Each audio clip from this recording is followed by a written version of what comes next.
Louise is a really, really good friend of mine and somebody that I met when I was having treatment. And Louise is a counsellor. You've also been a volunteer at Hope House forever. Yeah, okay, since the beginning. So I just thought it'd be great for us to start at the very beginning and how we first met. Can you remember? I can. It was the day after your diagnosis. Yeah. You came into the school where I was working at the time because your eldest son was a pupil at our school, and you just came and, you know, remembering the meeting, it was about just wanting us to be aware as staff that, you know, your son may wanted a little bit of extra support just while you were going through your diagnosis and then possible treatment. Yeah. Going on. So it was about raising awareness, I think, really, wasn't it? I think, I don't know, if I had to sort of think back to that time, I know we'll come to this later, but I remember obviously telling my three children that I'd got cancer, and as a mum, I was just bothered about how they dealt with it. I knew that I had to be honest with them, probably because of my years of working with children, and I needed to do that in a sort of age-appropriate way. But also I knew it was really, really important at that time that the school were aware so that they could sort of keep... I needed another set of eyes on him, really, I suppose, when he wasn't with me, because they spend a lot of time at school, don't they? Of course, yeah. Let's think about this. So that is nearly 13 years ago. Oh, my God. Okay, and he survived to adulthood, you'll be pleased to know. You know, he's a grown-up now, and as you know, because I know you still obviously see Tom. So... I know that morning, my first job, my priority was to go to both the schools and speak to them about having treatment. Why do you think it's so important that is done early, or do you think that's the right thing to do? Yeah, absolutely. I think as well, so soon after your diagnosis was a bit, I suppose as a professional at the time, it not shocked me, but I was kind of almost like, wow, what a thing to do to, you know, and as adults and as parents, we do automatically think of our kids first, don't we, before ourselves.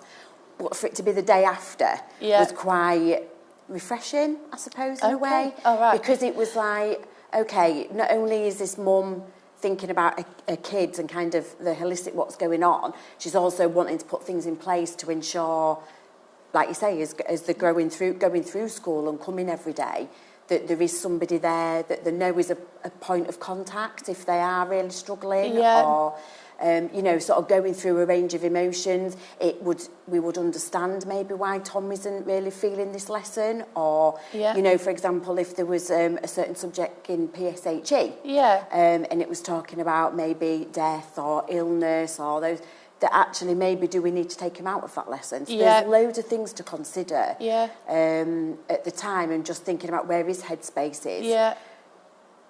But also for those people around him to have an understanding. We didn't tell the whole school teachers that, because there's that need-to-know basis. Absolutely. But his form tutor, for example, you know, and just having that kind of year head, just having that kind of network around him that there's people that can understand what he's going through, why he might be a little bit wobbly today, or why he might be a bit quiet, or, you know, and just needing a bit of time out. You know, I remember there was sometimes he'd come into my office and say, I'm just not feeling it today. Yeah. And, you know, we sort of came up with a bit of a thing between us, didn't we? Okay, let's see how you go. What's it, you know, having that time to talk to him. What is going on for you today? Yeah. Mum had treatment yesterday. Okay, I get it. Yeah. You know, so just giving him that bit of space in lessons, because, you know, when you're going through something like that, your logical, rational thinking part of your brain is not engaged. No. And how can it be? How can we expect children to be sat doing a maths lesson or a geography lesson, for example, when they've got so much going on at home as well, and they're thinking about, oh, mum's in hospital today, or dad's in, or grandma, or whoever it may be, is really struggling. So there's so much to take into account. There is. And it's really important to have that connection with the school. Yeah, no, I absolutely agree with you, because the children do have those... sort of alarm bells almost, that they are struggling with different situations, and that will depend on age as well, because I remember Tom being outwardly the one that probably struggled the most out of my three at that time. The others did in their own way, but Tom at that point, if I was to go back to the night that I told them that I had cancer, and nobody gives you a book or anything to say, this is how you tell your children you've got cancer. And again, I think this is why I always wanted that sort of support and help out from people, because I'd never done anything like this before in my life, and I just wanted to get it right. But if I was to go back to that night that I sort of told them that I got the cancer, I'll never forget the scream Tom sort of let out at that moment, and the fact that the first thing that he said was, "Oh my God, cancer! You know, are you going to die?" And cancer is such a scary word for people, and that was his first thought. And we know now that I'm here, I'm okay, but. And I also appreciate that not everybody is as, you know, as fortunate as myself. But that was just such a scary moment. But there was a real difference between the children at primary school and the secondary school to how they handled it. Do you notice that? Yeah, definitely. And I think as well, what, you know, as parents, what we don't always take into account is every behaviour is a communication. So, you have got 3 children, they've got the same mum and dad, brought up in the same household. However, they will all present very differently. And they'll show their emotions, they'll show their feelings in such a different way. And that's the same in every household that has children and that is maybe going through something like that. And it's thinking about, you know, are there any subtle changes in behaviours or the presentation? What would you deem as like subtle changes then? What would you think? So it could be something just as easy as maybe not eating their favourite meal, or the sleep is changing, or they're just taking that a little bit longer to get ready. You know, not things that are normal routines. There's just subtle changes that maybe they're wanting to be with you a little bit more, or they wanting to be out of the house a little bit more. You know, maybe for some teenagers, it's really difficult to see whoever it is in the house who's going through something. So they want to be out of the house rather than in the house. Or you might have it the other way, where they won't leave because they feel guilty for going out and having a nice time with the friends. Even just, you know, things is in what you were saying about terminology, you know, the language that they use, and thinking that actually, you know, cancer does invoke those things of that somebody's going to die. And even though the success rate of treatment is so much higher nowadays, it's still a lot of people's first thoughts. And it's very, very difficult for a child to rationalise that as well. And they don't have the communication. They don't have the words to enable them to say, I'm feeling really anxious, or I'm feeling frustrated, or I'm worried, or, you know, they show us it in their behaviours. And it's just about, and I think that's why that support network around you, whether it be external family, or, you know, the children's friends, parents, or the school, if they are aware of what's going on, they're able to see those little changes that may be a little bit different to what they would normally be like. Some would maybe go the opposite way and could really show you their behaviours and are really angry and, you know, maybe shouting a bit louder or slamming the bedroom door or whatever it may be. But other children, you know, go really quiet. Yeah, and as you've gone through that as well, I can relate to so many of those things that you've just said. So sleep, that was a massive issue for Emily. Definitely Emily was sleep, and Emily was very much, as you know, because I know Emily was one of our sort of first Life Raft group members here. That was a massive thing for her, wasn't it? And that the fact that she'd lay down at night to try and go to sleep, and then her brain would go into overdrive. So then it's for us as adults to try and support them to get them through that period, and also come up with strategies that they can turn to and ideas that they can turn to try and help themselves a little bit as well, isn't it? And that so they also build that resilience, actually, and know how to deal with those different situations themselves. It's really tricky, you know, like, you can't teach kids resilience. No. It's about going through situations in their life, and parents or carers, whoever that, you know, they may live with, get almost role modelling about how you know, are able to manage really tricky and difficult situations. And I think that, you know, if we're just using your kids as an example, if we think about how, as they've gone through adulthood and they're dealing with, you know, things that may happen in their life, it shows that they have built that resilience. And they are able to now use words and communicate, you know, their thoughts and feelings. And it just shows, you know, starting as young as you can, to put some of that role modelling, that, you know, being able to show them it's okay to cry or it's okay to be angry or frustrated or upset, but it's how we deal with it, it's how we show it. Yeah. And it's really important that those adults around them are able to do that with them, isn't definitely. It? Because that is, if you don't get it right, and that I think was my worry all the time, was that if I didn't get it right, I mean, I already felt so guilty that I'd got cancer, because obviously it was my fault that I'd got cancer, but I felt so guilty about what I was doing to those 3 children.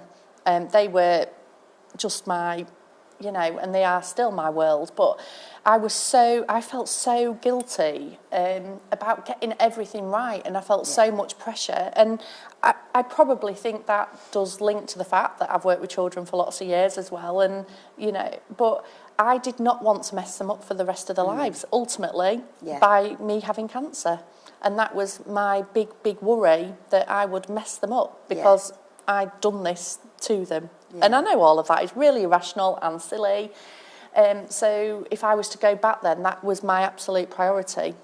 My family were my priority when I got diagnosed, and how I put those things in support and put them in place for them. And I think the thing to take from that is that you'll never, ever get everything right. No. You can't. No, absolutely. Because it's like you said earlier, I'd never been in this position before. You've never had cancer before. You've never had to tell your 3 children, 2 were at primary, 1 was at secondary. Yeah. You know, you've never had to do that. But what we do know is if you do get it wrong, it's about going back in that repair. Yeah. And it's about being able to say, do you know what, maybe Mummy was really upset at the time, or I was frustrated, or I didn't really understand. Yeah. And actually, you know, it's that can make the difference. Yeah. So that even if you maybe do get something wrong, or, I don't know, for example, if you'd maybe one day forgotten to tell them you were going for some treatment, or you were going to the doctors, or you'd lost your hair, and maybe that hadn't been a conversation you'd had, you know, it's about going back and being able to say, well, you know, I didn't realise that this was going to happen. We can't get it, but we're human. Yeah. You can't get it right. It's personal. It's your own feelings. And you're going through stuff at the same time as what your children are. Yeah. So it's about being able to say, I might not get it wrong, or I might not get it right all the time, you know, but... And oversharing as well. Like, I realised... I had 2 extremes, really. So the week whilst I was waiting for the results... we didn't tell them. I didn't tell them, but Tom will tell you, you know, or told me after he knew something was the matter. Yeah. And I tried really hard to keep everything together, but, you know, Ian and I probably weren't sleeping great. It was just dominating our thoughts all the time. And when we went and obviously got the results on the Thursday and come home, I sort of went with the approach of age-appropriate honesty all the way through, and that was what I kind of did. I tried not to give them too much information, so I never wanted to terrify them, but I gave them enough so they knew what was happening. Do you think that's a... Without a doubt, because we know, a little bit like what you said about Emily and her mind going into overdrive, they need to know enough to almost satisfy their own information so they know what's going on, but they don't need to know the ins and outs. No. Because I think that, a little bit like you said, it could terrify them even more. Yeah. And then they start to develop pictures in their mind, and then they can go to the other end where they start to catastrophise. Yeah. And sometimes that unknown is the worst part of... But if they know enough, it kind of almost satisfies that kind of... Like you said, they know something. They're not daft. No. You know, if you think about these children of... Generally, you've been in your body, that you've given birth to them, they've had that same bloodstream as you know. And this is why, you know, children who have maybe been through harm during pregnancy still be able to feel what's going on, because they pick up on your anxiety, they pick up on your worry or upset or happiness. Yeah. So they get it, and they're not, you know, kids are not daft. No, they're not. It's almost like that intuition. You know, they have that. They know something's what's going on, and if they haven't got enough information, they will go to the other extreme and catastrophise about what's going on. Yeah. And maybe even go to the other end and just think about, you know, the worst is going to happen, and it may not be the case. No. And so that is, I always found that all the way through really, really important. I gave them enough so that they knew. But like with Tom, because he knew sometimes that I was maybe at the hospital, Yeah. they were often the days that you rang me, Yeah. weren't they? Yeah. So yeah, Tom's not feeling very well today, but it was his anxiety Yeah. about what was happening to me when I wasn't there. So yeah, I think about them all as well. So, and the sort of things that they went through during those time. And Harry, I haven't mentioned Harry really, because obviously he was the youngest at the time, but Harry, I could see almost fear in Harry's face. I can still see it if he's ever worried now about something. Oh, and I maybe need to apologise to my children that I keep mentioning them. I best ask them for some consent or something before I put this out. But Harry, I could just tell by his facial expression, he looks, if I wasn't very well or I'd had a bad day or for whatever reason, he just had a look of absolute pure terror on his face. Yeah. And I still, not very often, but if I was not very well now, I can still see that now from him. And, you know, he always needed that sort of constant sort of reassurance that I was okay and it was just not 100% today and not feeling great. Emily didn't leave me. And I remember Emily talking about guilt to you. Yeah. So she always felt guilty, didn't she for did. Doing things. Yeah, with the friends. Yeah. Going out. Like I remember not wanting to go to see friends or sleepovers or... That's right, because she just didn't want to leave me. Yeah. So, again, it's that each child is that individual, unique child, and they all will deal with it in their own way. Yeah. So that was also obviously on your mind as well, is making sure that I was trying to get it right for each one individually. I remember Harry being really active. So he was always the child that was out playing football. He was. And I think that was his way of dealing with it, wasn't it? Is that actually he, you know, was able to take it out on kicking a football or, you know, whatever sport he was doing at the time, because that was his way of managing, and it probably gave him the time and the headspace to kind of mull things over. And exercise, actually, for children is as important as it is for adult with their mental health, isn't it? Without a doubt. And, you know, and that is really important, that if they can get out and do those things, because that was obviously important as well, that they carried on doing the things that they were doing. Their lives didn't stop because I had cancer. Yeah. And yes, it did take an army of us to manage things at points, you know, but equally, it was super important that we tried to keep their lives as normal, because children need routines. Absolutely. It's so important that they've still got routine, boundaries, consistency, you know, all of that. And it may sound really harsh when you think about what's going on, as in, I don't know, for example, if one of them needs to be, you know, disciplined or, you know, sort of grounded, or they need a boundaries and the phone taken off them or whatever, you know, always advocate that actually continue to be as predictable as you can be. Yeah.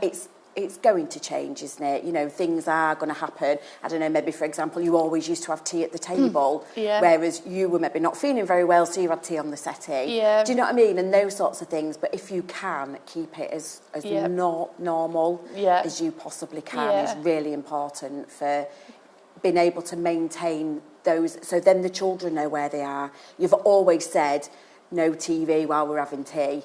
And then all of a sudden things may change. So if you can continue to have that boundary in place, that you as a family do that, then that's really important for them as well. They know what their expectations are. Yeah. You know, they know then the consistency. It's huge in kind of the roles that I do at work, as in we use that CPR stuff: consistency, predictability, reliability. Yeah.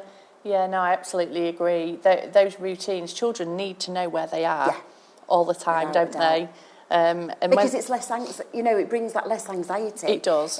And things do, you know, they definitely like do. We said, with hospital appointments or whatever it might be, but if you can keep it as consistent as you can. And I think as well, when you're not as you know, as the mum or the dad going through the treatment, when you're not feeling really great yourself, and you also have your worries about the future. You know, sometimes you think you let things go a little bit as well, because you're like, well, I'm going to enjoy my children. Yeah, absolutely. But I did find very quickly that I had to make Tom stay at school, you know, on the days that he maybe wanted to come home to mum. Yeah. I had to make him sometimes, and it was hard, because at that point I could have just said, no, just come home, you can sit under a blanket with me all day. But actually, it wouldn't have been the right thing to do for him. Yeah. I mean, I will sort of say in this as well, I am no expert. These are just from my experiences. And your children. And my children. Every child is different, aren't they? And, I never want anybody to think that I'm coming, preaching, we should do this, this and this and this. But these were just things that we found as a family. And like I've said already, my children are now in their 20s. And I know over the years you've obviously seen them grow up. Yeah, I know you was at Tom's 18th birthday and things like that. How does that make you feel now, seeing the kind of journey that they've been on and, and that they've turned out? Because you have had such a role in that, in them being okay. Thank you. Yeah, you have. No, it's great to see the other side, you know, because actually you don't always get to see, children get into adulthood and, they're all working now, aren't they? Emmy's been to university and all that sort of stuff. So it's really nice to see them at the other side and just think, actually, been part of that kind of life journey. It's a privilege, as a privilege to be able to see that kind of progression. Oh no, I'm so lucky. I look back now and, well, I don't know, just like as important as like the people are that are caring for you in the hospital, having you and knowing I had you was so important to me, because Tom had that, and primary school, they had people that checked in on them, but it wasn't on the same level that you. But I think at the time you had not just Tom that was in that situation. So I think you actually made a decision there to set up a group, didn't you, at the school? Yeah, what I realised really quickly was that I was in a pastoral support role at the time. And what I realised, so there was Tom, and then there was another one in a different year, and another child, similar circumstances, but children and young people who were needing a little bit of extra support because somebody was poorly in their life. And I just thought, it sounds really harsh, but there's always that time when they need one-to-one. But then also what became really clear was actually there's time when they maybe needed to come together as a group. So we, as the school, we spoke to the head and sort of set up a bit of a group, which we met, I think it was once a fortnight to start with. But it just brought all of the kids together. I think there was about 10 in the first group. And just giving them the space to know, actually, they're not on their own. There's other people in the school who are going through similar or maybe the same experiences. And it was a way of building a support network for them as peers rather than it just being about the adults. So we sort of said, there was some that all the way through the years, so right from year 7 right to year 11. And we said, we're not saying you have to speak to each other in the corridors, but even just that eye contact or that nod or, you all right, mate, kind of thing, just enabled them to know that actually there's other people that are there, that understand, that get it. And it worked really well. And that's obviously when we started talking to you about it. And then we developed it into life rafts at Hope House. So I remember one of the things that you did, you'd put like keywords on the centre of the table. What was your rationale for doing that? I think sometimes because we needed to lead it as adults, because I think the kids would have maybe just sort of sat and come for a cup of tea and a biscuit, because we did that part of it, which I remember is Tom nice. Like that. Nice. But actually, the aim was about, as I was saying, letting them know that other people are going through similar situations. So we used to have maybe almost like a word of the day, or we did sleep as one of them, we did the word cancer, we did, anger, frustration. So we went through kind of a different range of, went through treatment, hospital, and what do these words mean to you? What are your experiences of? If they wanted to share, they could. If they didn't want to share, they didn't have to. It was very much trying to give them some ownership of what they were going through and their thoughts and feelings, because we were neutral there. Coming home and talking to parents or grandparents, whoever, it can be really tricky sometimes to say, do you know what? I'm really angry that you've got cancer. But that was a safe space where they were able to say that if they wanted to. Not judged, and it's a bit like, okay, tell me more about that. What does that really mean to you? So it gave them a space to be able to talk open and honestly about what they really are. You know, I'm really scared that such and such is going to die or not be here anymore. What does my future look like? Why my mum? Why not somebody else's mum or dad or grandma or whoever? And these are all really valid questions, thoughts that go through the kids' heads. And it was about giving them that space, like I say, you know, to be able to talk about that and say, do you know what, I'm really not happy with this at all at the moment. As a parent, it's really important that we sort of identify when a child is going to need like more help or more support. And I know also as a parent, it would upset me to think that I couldn't deal with everything myself. But when do you think, well, two parts really. So firstly, it's important for parents to know that they shouldn't feel guilty if they need more help. Absolutely. But also, when do you as a parent go, I actually need some help here? What sort of things would you be looking for there? I know we've covered some of them already, but what kind of things would be sort of alarming, or you think I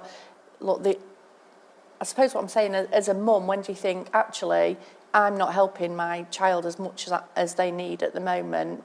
Okay, where do I go? What do I do? You know, what are the sort of alarm bells, would you say? Yeah, I think the thing is, nobody knows a child like the parent. You know, and there's that. You're the expert on your child, aren't you? You would know those sort of changes. So trust in your instincts here. Absolutely. And I think that, you know, being able to keep that communication open with the school, they're not necessarily, like you say, wanting the support initially, but just if they know that something's going on at home, a change or whatever, then keeping that community. So you may see something in school, like maybe the grades have dropped a little bit, or like we were saying about, you know, they're sleeping at home, or they may have gone off the food, or they're not wanting to go out, or they're not wanting to be in the home. So it is about... And those warning signs actually are applicable from them being young to being old. All of those, all those sort of significant changes in behaviour, like you said, changes in grades, sleeping problems, all of these, a change in behaviour can happen at 5 or it can happen at 15.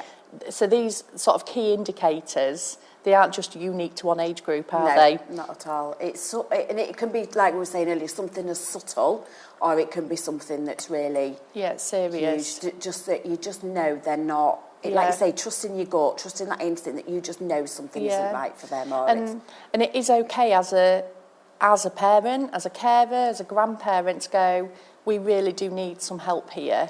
You haven't failed as a person. If you need that extra help, you just haven't failed. It's just that sometimes children just need that little bit more.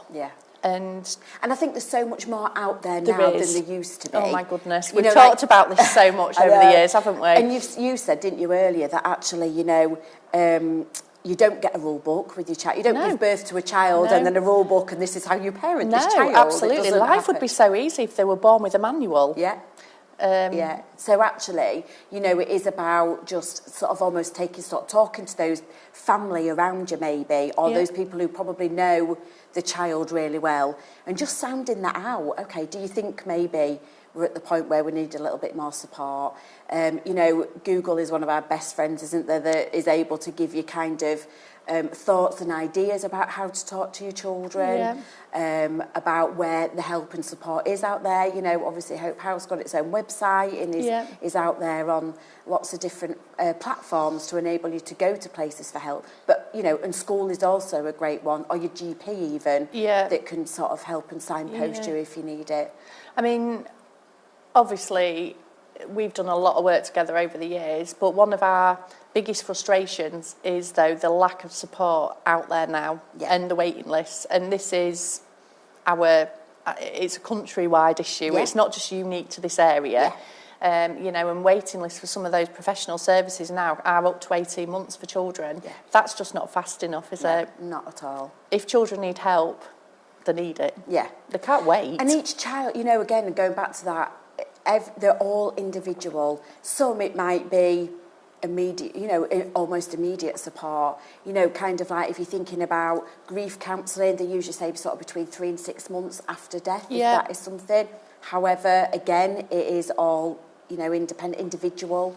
And some it might be years later. Yeah. As you go through your different stages of life, you have different thought processes, your brain matures. The brain doesn't mature till we're around about 25, 26. Yeah. So actually some people then need counselling from something that may have happened when they're 5, 10, 15, like in their adulthood, when they become a parent themselves. Yeah. Because then things start to remunerate, they're able to kind of reflect back on things and experiences they had, and they want to make sense of it. Yeah. So, it can be at any age. Yeah, so just trusting, I think the key thing there is trusting your instinct as a parent, and looking for what is out there. Yeah. And like you've said already, school is always a good place to start for that support, I think, nowadays.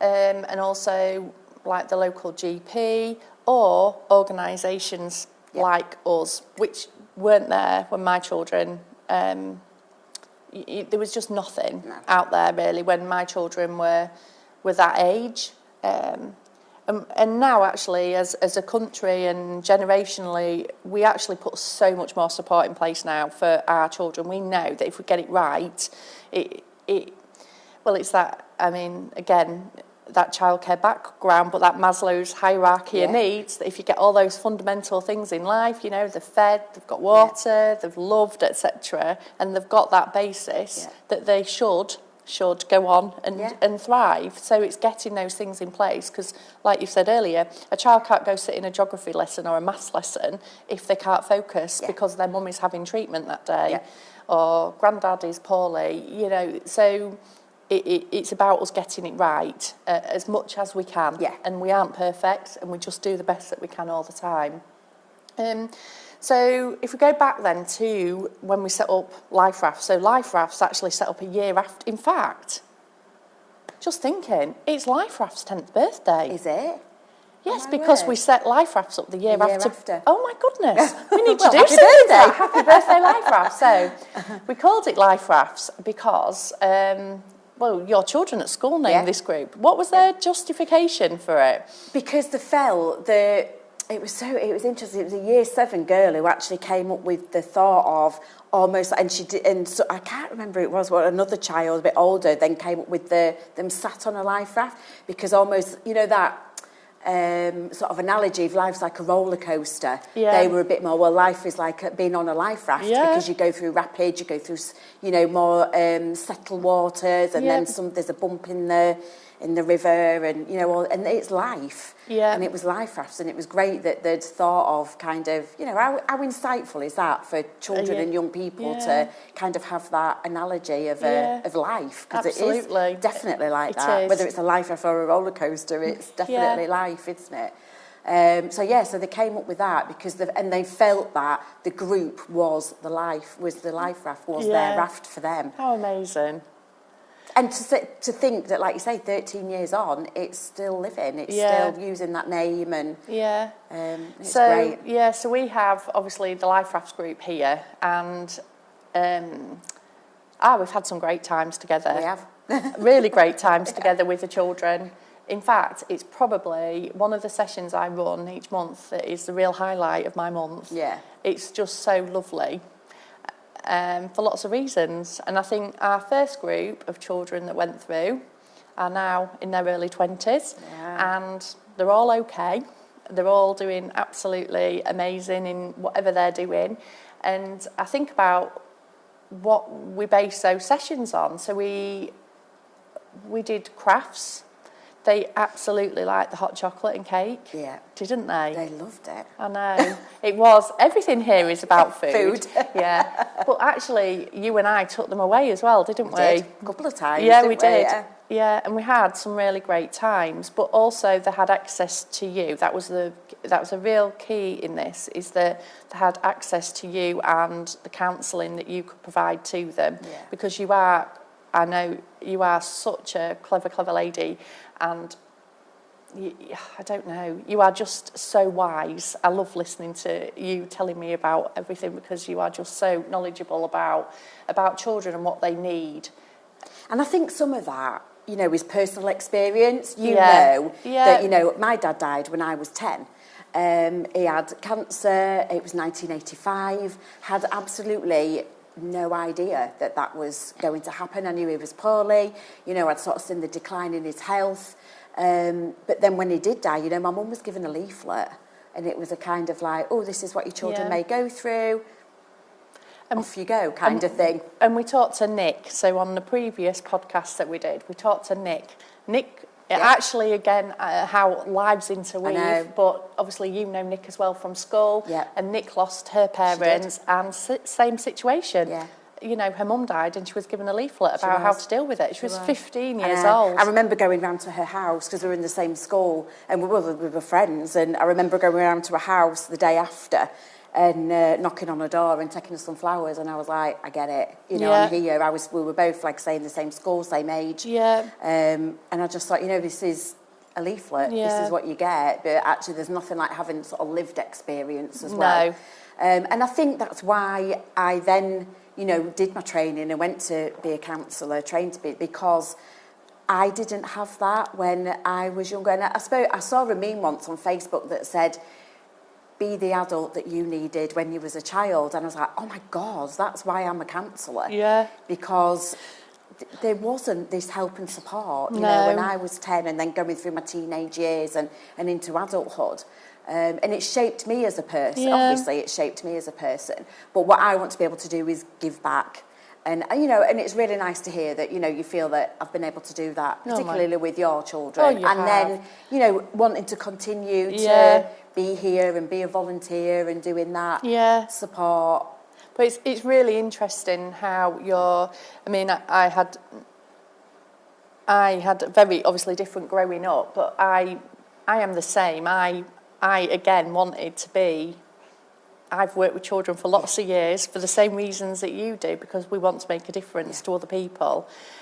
So obviously that background definitely has a really significant role in what we do here. Yeah, without a doubt. Because we want them to have that network around them. So if we think then about the Life Rafts, we've been away, we've watched these groups go, it's been running for 10 years. It is actually probably the busiest it's been at the moment, isn't it? I would agree. Yeah, we seem to have quite a lot of new children, actually, particularly since just before Christmas, don't we? Yeah, we February, do. So. We do. Yeah. And so it runs once a month on a Tuesday evening. And so we're quite sort of structured with it. So the children will come in, they do an activity. Again, there's food relation. But you are available now. And because I think numbers-wise, you are available. And last time, you know, we give the children the opportunity to say if they want to talk to you. And the children actually, once they've built those initial relationships up with you, do willingly come and talk to you. But you also do like one-to-one sessions with children as well, don't you? So what do those sessions look like? Obviously, you know, there's different circumstances.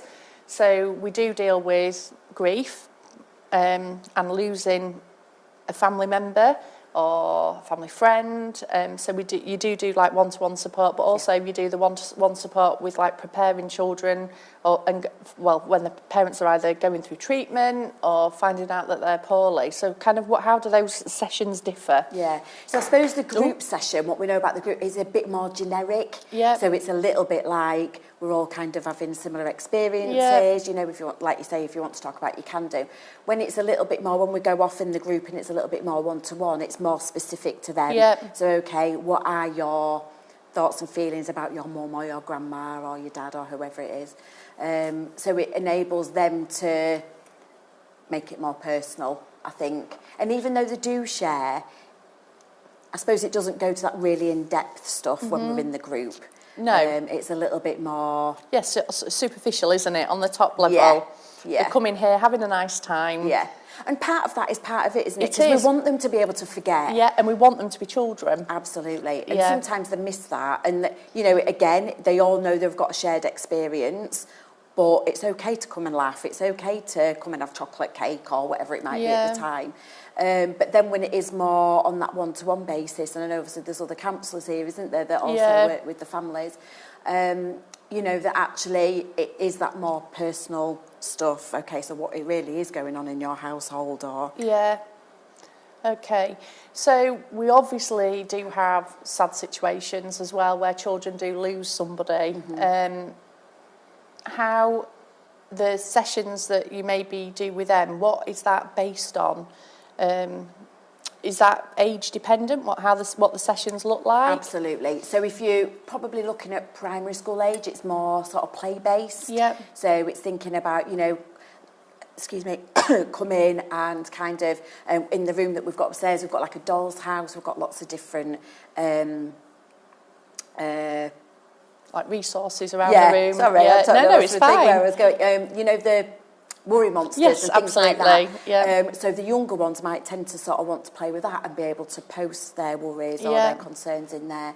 And it's more play-based, so you're kind of working out what they're doing through play rather than kind of if they don't have the words or the communication to kind of say what's going on.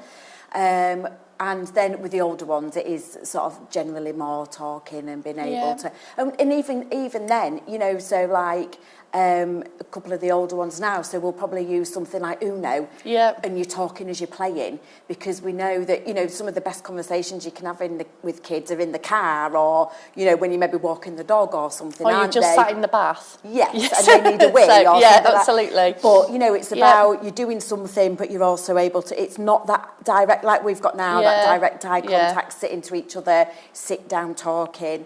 There's a little bit of a distraction there as well, so it enables them to kind of think about what's going on, but you're using means of another way to help them feel a bit more relaxed, a little bit more natural, rather than okay, come and tell me about all of your problems. Do you have like a set amount of sessions for the children, or is it flexible to what they need? I think it's more flexible to what they need, which is the great thing about kind of, you know, I suppose if you're working for an organisation, you have to have set amount because of funding and things like that, whereas, you know, we've had conversations before about, okay, where are we at with the children? Do they need more? Do they need to start, you know, stopping and that sort of thing? So I think that's the good thing about here, is that actually we've got that time.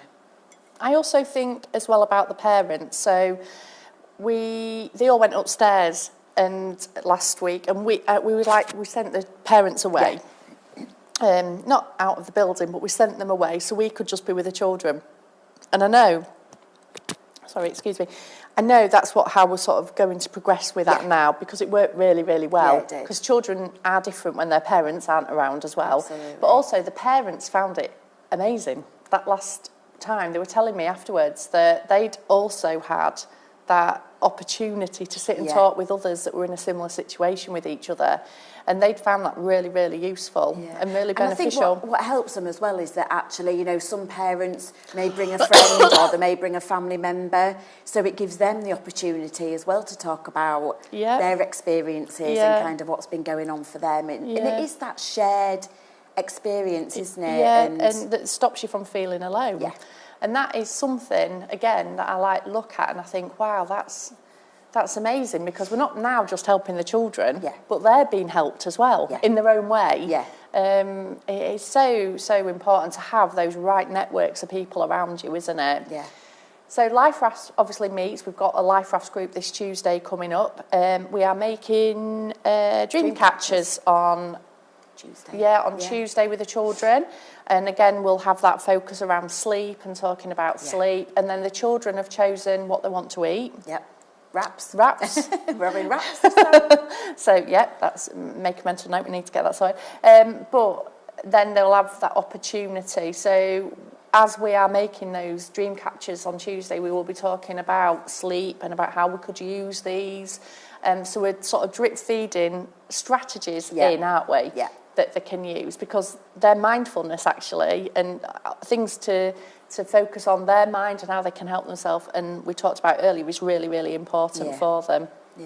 And I think as well, you know, we sort of ask them, so I think it's really, which we always do, don't we, but giving them some ownership of kind of, you know, what do? You know, and that share, they're able to then to share with the other children what they may do to help them. And it always reminded me of when Emily came back once. So she, as you were saying earlier, she really struggled with sleep, didn't she, when you were poorly? But then as she got older and then she came back to help out at a couple of the Life Raft group, she then shared what her difficulties were, which how much more empowering can that be for, you know, especially like the people. Teenagers as well. Yeah. I thought that was really, you know, something that was really, really important as well to see and hear Emily's story a little bit and where she started and how she felt when she first came here and them having that empowerment to realise that it is okay to ask for help from other people. It is. It's been an amazing. It has been amazing, and I don't know if it's because I'm best working with children, but I just love it. Yeah, I absolutely love it, and it's something I'm super proud of, obviously, and you know, so much thanks goes to you. So tell me, Louise, then what you do now. Then, like, I know obviously you work for a local organisation, but you are a trained counsellor. Yeah. So tell me a little bit about what you do at work. Yeah. So I'm a senior psychotherapist. Okay. So we work with children and young people and families who have been through significant harm or that have been through, you know, different experiences. So we have different contracts where they're able to come in and access our services, or they can self-refer as well. Yeah. So it ranges anything from kind of anxiety to bereavement to, you know, the mental health, or, you know, it could be a little bit more significant harm that they've experienced. Yeah, and you have, and I know this because obviously I've known, but you've worked so hard to get these qualifications. So you always did like pastoral roles in schools, didn't you? Yeah. And then, like, in the last 10 years, you've just gone from... Yeah, well, I think when we was in the school, just before, you know, you were diagnosed, I realised I was almost counselling children, but I wasn't qualified. Yep. And I thought I need to do something about it. So I worked full time and got a degree. Yeah, amazing. But gone on to do so much more training as well, haven't you? Yeah. It's amazing. I feel similar to you. I'm obviously a teacher. I do run a Life Raft group at our school, and it makes me smile hearing some of the things that you were saying earlier, because... You know, I've said, you know, these children you probably wouldn't normally hang around with, but they are the sort of children that you'll nod to each other, etc. So Life Raft still continues. Yeah. And we have done training as well, and it's maybe something that we obviously look at again, but we did actually do a series of training here as well for local primary schools and secondary schools to take part in, didn't we? Yeah. Early days, and about what it was. So I hope that maybe is still being used in some way, shape or form, you know, around the local area, because I feel it's a really good, I don't know, it's just a great package that can be picked up and used anywhere. It doesn't just have to be here. No, and every school will have children who have been through some kind of adversity. Yeah. And, you know, like we were saying earlier, you know, families at times need support. Yeah. So to enable us to kind of roll that out and have a network of people who are able to support in school is so important. It is. And I know you and I are very similar in the respect that, you know, we are really passionate about this and about getting it right. Yeah. And like I say, we can't always get it right as adults, ever. You know, and especially as that person going through, you know, the treatment, etc. We aren't perfect. Nobody is perfect. No. Our children are all different, and we can just do the best that we can all the time. But putting things in place to help them can have such a positive impact, can't it? Without a doubt, yeah. And it's just that knowing it's not shameful or guilty, you know, to ask for help. Yeah. Because help is out there. Yeah. You know, it is there. It is just about being able to say, do you know what? Either me or my children are really struggling at the moment, and that's okay. No, thank you. Thank you. So thank you so much for giving your time. Come here. Thank you so much for all that you do. Oh, I'm very grateful.